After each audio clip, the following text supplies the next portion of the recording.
Je vais vous présenter aujourd'hui plus un cas d'école, un cas d'étude qu'on a mis en place, nous, à notre site principal, à notre siège à Düsseldorf, d'Internet des objets de capteurs.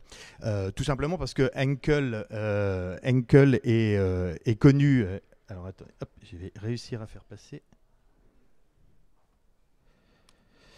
Si j'arrive à retrouver...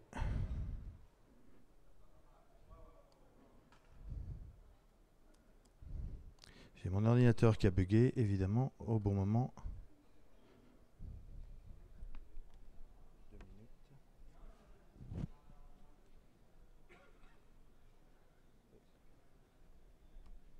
On va repasser comme ça.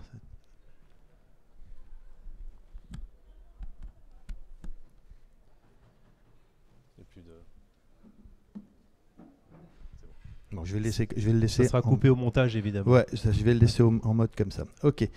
Rapidement, donc, plus pour vous expliquer. J'ai bien réussi à le retrouver. Voilà.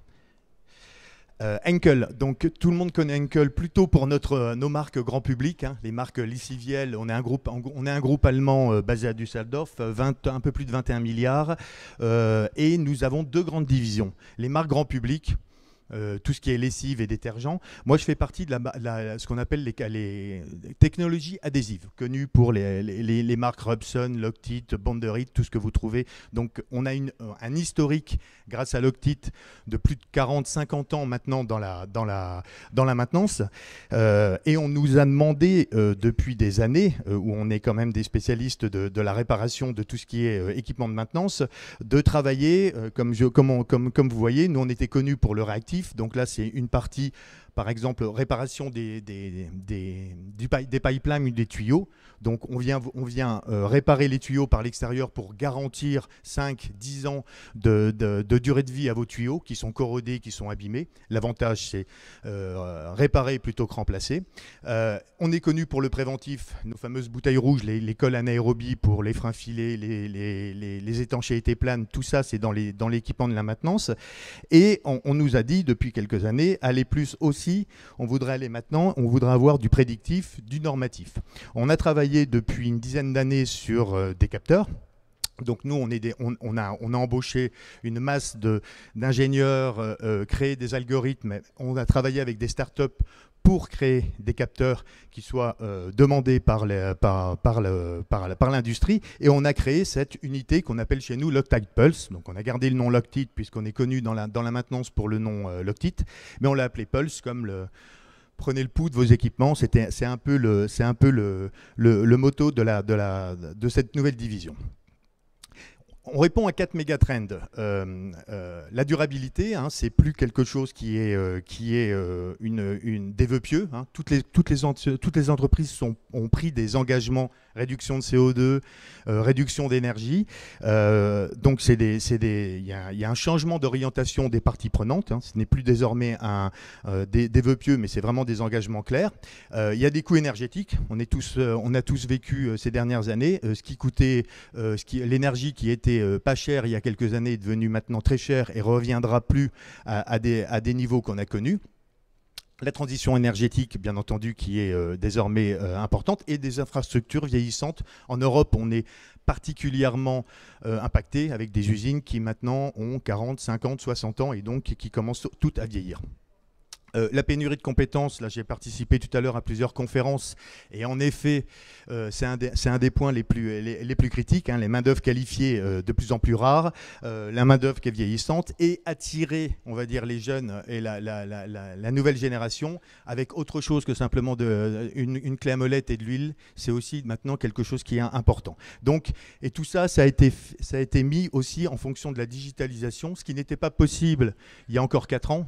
Le cloud coûtait très cher. L'IA, on en parlait tous et on a tous essayé et on sait bien que 85% des projets de digitalisation ces 10 dernières années ont échoué parce que on s'est tous emballés sur l'IA, mais il faut y aller maintenant mollo. Maintenant, la puissance de traitement, la connectivité, le coût du stockage et l'amélioration des logiciels de l'IA fait que désormais La maintenance prévisionnelle et non pas prédictive, je sais que c'est important pour Karim et moi aussi c'est important. La maintenance prévisionnelle, c'est quelque chose qui est maintenant très fiable. Juste pour vous montrer un peu les types d'équipements. Nous, on n'est pas parti sur créer des centaines de capteurs. On travaille sur des technologies ou des spécialités par rapport à ce que nous demandent nos clients. On a travaillé dans un premier temps, vous voyez, brides connectées, tuyaux connectés, réservoirs connectés, c'est à peu près le même type de capteur. C'est un capteur qui détecte toutes les fuites d'hydrocarbures liquides, qui envoie immédiatement, au bout d'une seconde. Ça peut être dans des brides, ça peut être sous des tuyaux, ça peut être en bas des réservoirs. Bien sûr, là, on est plus sur l'industrie pétrochimique, mais ça a été le premier capteur qu'on a créé dans le but de, bien entendu, là aussi, éviter des risques pour l'environnement, raffinerie, des zones qui sont sur le domaine public où il y a peu d'inspection, où il y a peu de capacité de détecter rapidement une fuite. En deuxième, nous avons développé depuis maintenant 2 ans des capteurs pour les purgeurs de vapeur connectés. C'est là-dessus que je vais un peu vous montrer un peu le cas d'école qu'on a mis à notre siège à Düsseldorf. Et on va développer d'ici 2 ans, enfin qui vont sortir dans les prochains mois, des capteurs pour les échangeurs de chaleur, pour les vannes, et aussi des capteurs pour les pompes. Tout ce qui est équipement rotatif. Donc là, ce sera un capteur multi-data qui prendra les vibrations, l'acoustique, le tour par minute, la température, l'humidité, le tout dans un seul capteur pour pouvoir répondre à l'ensemble des données que peuvent avoir, par exemple, un problème sur des pompes. Si on rentre dans le détail du purgeur de vapeur connecté, juste quelques chiffres. Les fuites de vapeur peuvent représenter 9% de la consommation d'énergie et d'eau des sites industriels et 5% des émissions de CO2. Le taux de défaillance des purgeurs, souvent les purgeurs, c'est le parent pauvre de l'inspection. On dit on les inspecte quand on a le temps. Donc beaucoup d'industriels me disent c'est 1 fois par an, mais souvent on me dit ouais, l'inspection est passée à la trappe, ça sera dans 2 ans. Nous, on a déjà remarqué lorsqu'on fait des audits avec nos clients que 5 à 25% de leurs purgeurs peuvent lâcher. Quand on dit lâcher, ça veut dire des purgeurs qui peuvent être en fuite. C'est-à-dire là, vous pouvez lâcher des tonnes et des tonnes de CO2 et perdre des milliers d'euros d'énergie qui partent dans l'air. Ou alors, le pire, c'est aussi le purgeur qui est en mode bloqué, c'est-à-dire qui n'évacue plus le condensat, où là, ça peut provoquer des coups de bélier et des risques pour l'humain, mais aussi pour la production, une baisse violente de la production. Juste un autre chiffre, hein, les fuites de vapeur et de condensat sont dans le top 5 des possibilités de baisse de la consommation des énergies et d'eau dans l'industrie. Si on rentre dans la solution, juste que je vous montre à peu près comment ça fonctionne. Nous, notre système, il fonctionne sur des capteurs température à l'entrée, à la sortie, avec une unité d'acquisition des données qui prend de la data constamment. C'est-à-dire de la data, toutes les demi-secondes, on prend une température entrée, température sortie.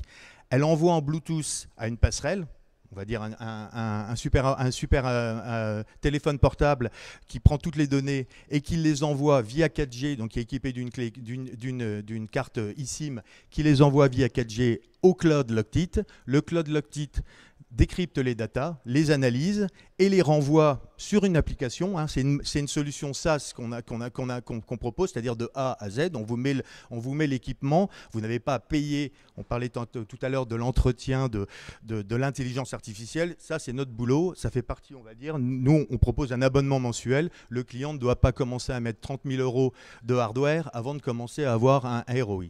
Donc c'est vraiment une solution SaaS jusqu'au bout, avec une possibilité de voir sur une application téléphone, ordinateur, tablette, exactement l'état de vos purgeurs, enfin de vos équipements suivis, ou certaines entreprises nous disent, nous on ne veut pas à terme avoir 15 fournisseurs de capteurs et avoir 15 applications et on ne saura plus où aller.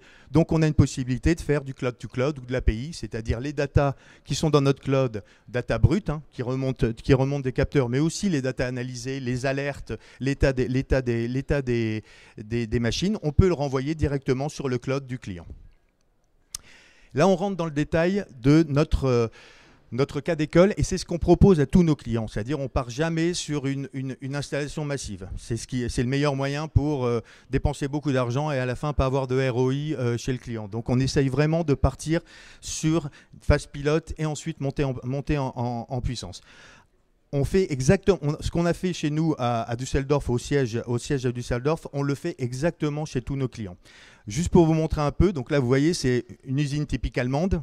plusieurs dizaines de kilomètres carrés de surface. On partage le site avec BASF, des produits chimiques de tous les côtés. Et vous voyez, Loctite, Prit, Patex, enfin c'est vraiment une usine dédiée à l'adhésif.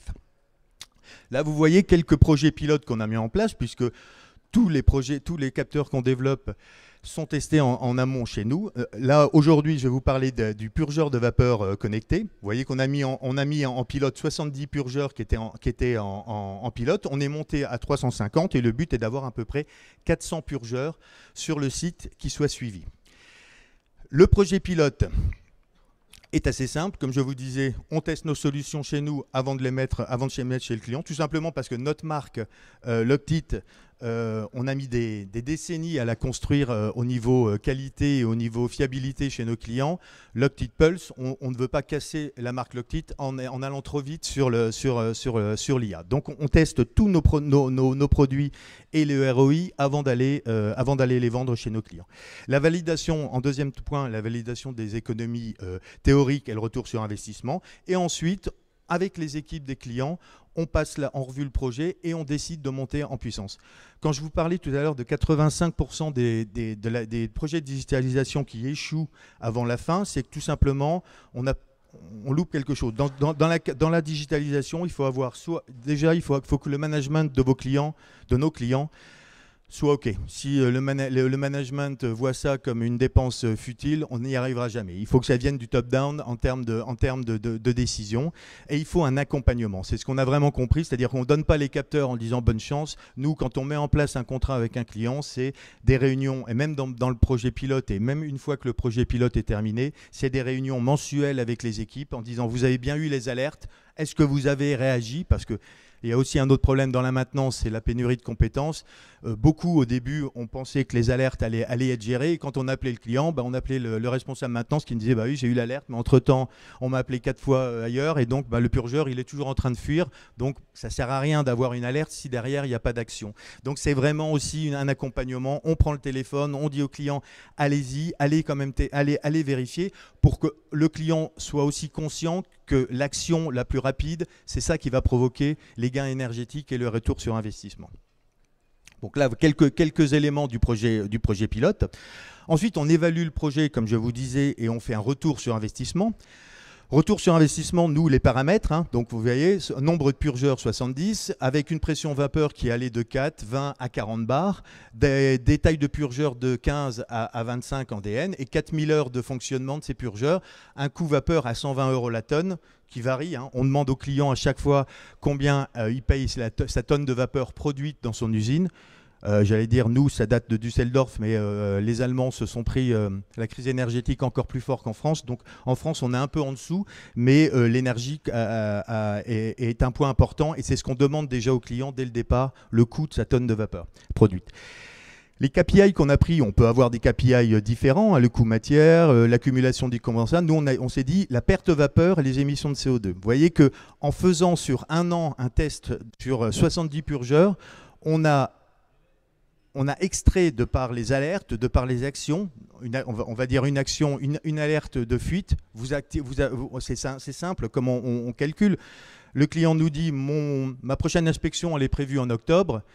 Nous, on sait par rapport à la taille du purgeur, par rapport à la pression que vous avez, combien de tonnes de vapeur ou combien de kilos de vapeur vous allez perdre à l'heure si votre purgeur il passe en mode ouvert. Donc c'est ça qui est le plus important et c'est ça qui nous permet rapidement de dire au client, allez-y immédiatement faire l'action parce que plus vous perdez du temps, plus vous laissez partir de l'argent dans l'atmosphère. Donc, vous voyez à peu près les économies potentielles qu'on a pu ressortir de ce suivi sur un an, c'est 300 000 € d'économies potentielles, avec ce qui est représenté pour l'usine de Düsseldorf, 85% des pertes de vapeur en réduction et 85% aussi de baisse des émissions de CO2. Et Henkel, en tant que chimiste, s'est engagé, comme de nombreux chimistes, à une réduction drastique de ces émissions de gaz à effet de serre. Et donc, c'est un point très important pour nous aussi.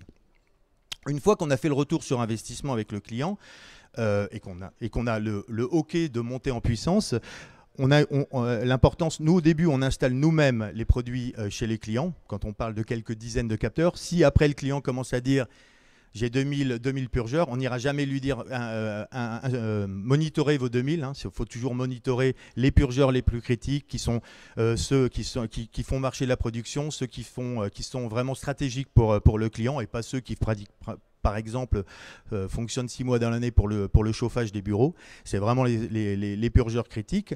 On forme les sous-traitants, donc son sous-traitant, ses équipes de maintenance, soit son sous-traitant, pour qu'ils sachent comment installer nos capteurs aussi chez eux. On évalue les purgeurs à équiper et on monte en installation, on va dire, massive. Là, c'est quelques photos des installations qu'on a fait à Düsseldorf. Ça peut être des purgeurs horizontaux, des purgeurs verticaux. Donc, vous voyez un peu les différents purgeurs.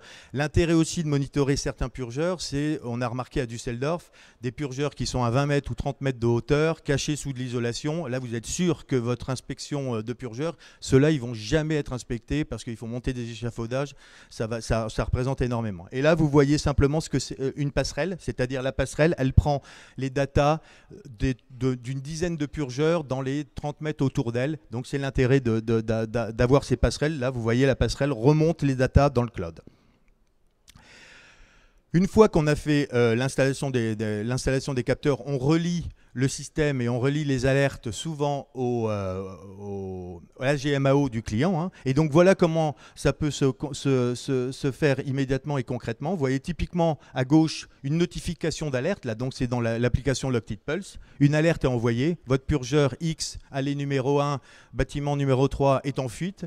Ça peut enclencher un message directement dans la maintenance de notre client. Alors chez nous, c'est dans la maintenance GMAO, dans SAP Opera, qui enclenche aussi. Alors nous, on n'a pas nos propres équipes de maintenance à Düsseldorf, mais des sous-traitants. Ça enclenche immédiatement une commande pour le prestataire externe. Alors là, c'est une commande simplement de vérification. Et le lendemain, le prestataire externe peut immédiatement aller voir l'état du purgeur. Et dans 97% des cas, c'est une vraie alerte.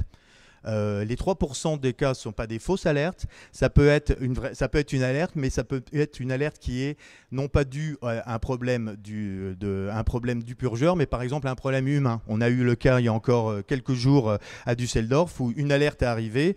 On y est allé, le purgeur était en bon état avant qu'on se rende compte que c'était un maintenancier qui avait fermé la vanne d'arrivée de la vapeur 2 jours avant et qui avait oublié, après l'intervention, de la rallumer. Mais le capteur a pu aussi nous permettre de détecter une erreur humaine, un oubli humain, ce qui a permis d'éviter, là, dans ce cas-là, c'était un problème de blocage du purgeur et de l'accumulation du condensat.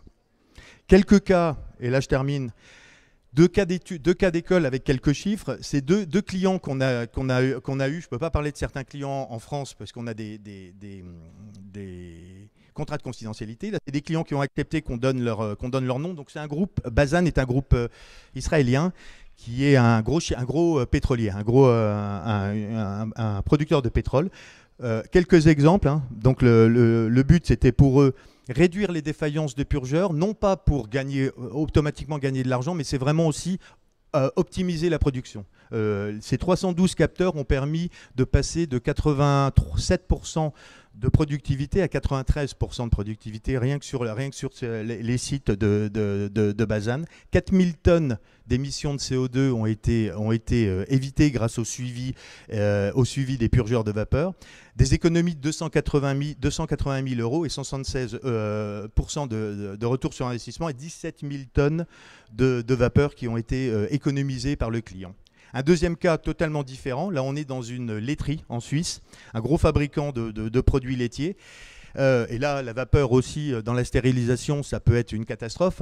Ce fabricant nous a appelés parce qu'ils avaient jeté des dizaines de tonnes de lait, puisque d'un coup leur système vapeur était tombé en rade pendant quelques heures et toute la production de la journée n'avait pas été stérilisée. Donc ils nous ont demandé d'équiper les 120 capteurs critiques qui font la stérilisation. Vous voyez, la réduction des pertes de vapeur, c'est monté à 75 000 euros, soit 94% de ce qu'ils avaient de réduction des pertes de vapeur, 11 400 tonnes d'émissions de CO2 qui ont été évitées. Ça a permis aux clients aussi de se rendre compte, ce que je vous disais, le client nous disait, nous, les purgeurs, on les inspecte quand on a le temps, c'est-à-dire jamais. Il y avait un taux de défaillance des purgeurs de 25%, c'est-à-dire un purgeur sur 4 lâché dans l'année. Donc ça a permis en plus à la maintenance de se poser avec tous les fabricants de purgeurs et de commencer à dire, voilà, ce purgeur, c'est tel, il fait tel... il est là pour telle action, telle activité, telle chose. Et ça a permis en tout cas à la maintenance d'Elsa de pouvoir changer un bimétallique par un flotteur inversé. Enfin, en fonction de ça, ils ont vraiment optimisé leur purgeur, ce qui fait que l'année numéro 2, même avec nos capteurs qui étaient en place, on est passé de 25% à 8% de défaillance. Il y a toujours une défaillance. Hein. Nous, on n'est pas fabricant de purgeurs, mais en tout cas, on les prévenait. On est passé de 25% d'alerte à 8% d'alerte sur l'année. Et 2200 tonnes de vapeur économisées. Voilà. J'ai essayé de tenir le timing pour... si vous avez quelques questions, n'hésitez surtout pas. C'est parfait. Merci beaucoup, David. Bravo pour votre présentation. Avez-vous des questions ? Oui.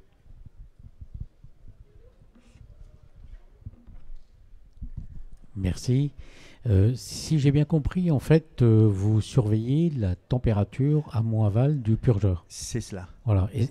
Et est-ce que vous avez approché d'utiliser les ultrasons pour ça? Parce que sur le purgeur à vapeur, oui, ça marche très très bien. Hein. Alors, c'est vrai que c'est actuellement tout ce qui est portatif, c'est l'ultrason. Nous, on a choisi de travailler il y a quelques années avec une start-up qui avait développé l'algorithme, enfin qui nous a aidé à développer l'algorithme et qui a développé justement, on parlait de l'ultrason. Au début, on a commencé à travailler avec l'ultrason. Il y avait cette possibilité, on a décidé de partir sur la température, on a comparé pendant des années les retours sur investissement qu'on pouvait avoir, puisqu'on a travaillé au début sur l'ultrason, on est parti ici à 4 ans en tout cas sur le purgeur de vapeur, hein, parce que chaque capteur chez nous, je vous parlais des capteurs hydrocarbures, là c'est vraiment un capteur média, dès que c'est de 5 à 20 atomes de carbone, dès que c'est de l'hydrocarbure liquide, là il envoie une alerte. Pour le purgeur de vapeur, on a choisi de travailler sur la température parce que l'algorithme qu'on a créé a 97% maintenant de fiabilité sur les températures. Si on n'était pas sûr que les remontées de température n'étaient pas fiables, on serait parti sur l'ultrason. Mais on avait dans nos tests, l'ultrason avait, on va dire, 91% de fiabilité en termes de retour d'alerte, de vraies alertes, et la température avait 97% de fiabilité. Ouais, on est arrivé à ça. Et les nouveaux capteurs qu'on va créer, par exemple pour le rotatif, ce sera des capteurs multi-capteurs, c'est-à-dire que ça sera c'est vraiment les dernières générations de capteurs. C'est un capteur qui n'aura plus besoin de gateway, de passerelle. Le gateway sera intégré dedans et c'est un capteur qui aura 6 paramètres, vibration, tours par minute, acoustique, humidité, température. Donc et ça c'est vraiment pour les pompes, pour les moteurs tournants, les choses comme ça.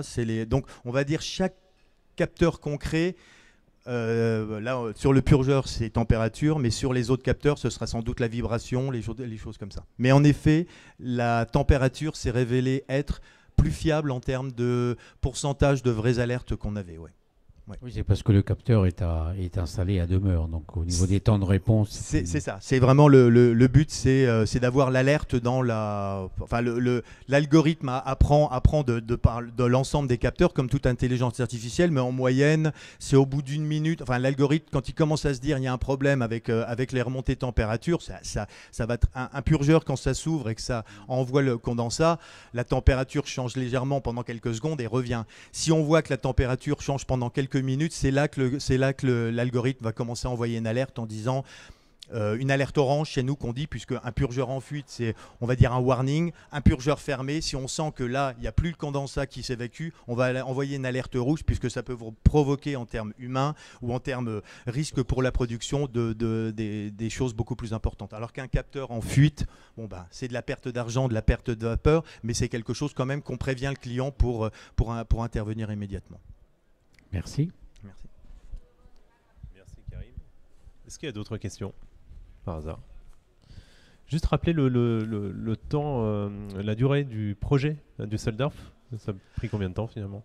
C'est-à-dire le projet pilote, tu veux, alors les projets pilotes en moyenne, et chez nos clients aussi, ce qu'on met en projet pilote, pour avoir un retour assez long et avoir une preuve, pour pouvoir leur donner des preuves, c'est au minimum 6 mois et au maximum 1 an. On est sur de 6 mois à 1 an où on décide avec le client. Nos clients en moyenne pour des projets pilotes installent 20, 30 à 40 capteurs sur les équipements critiques, et c'est à ce moment-là qu'on peut avoir vraiment un retour sur investissement ou montrer l'intérêt des capteurs sur ça. Si le client commence à me dire attendez, je vais vous en trouver 2, je vais lui dire attendez, on a quand même une chance sur 1000 que ces 2 purgeurs lâchent dans les 6 mois, donc bon, on peut le faire, mais ça va pas, il y a des risques que ça soit pas positif. D'accord.